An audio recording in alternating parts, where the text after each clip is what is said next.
అందరికీ నమస్కారం అండి.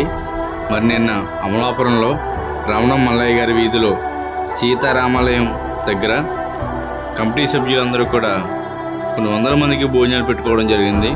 అదేవిధంగా మా జానీ భాషా సేవ ట్రస్ట్కి 100 మందికి సరిపడా భోజనం పంచిపెట్టమని కోరడం జరిగింది.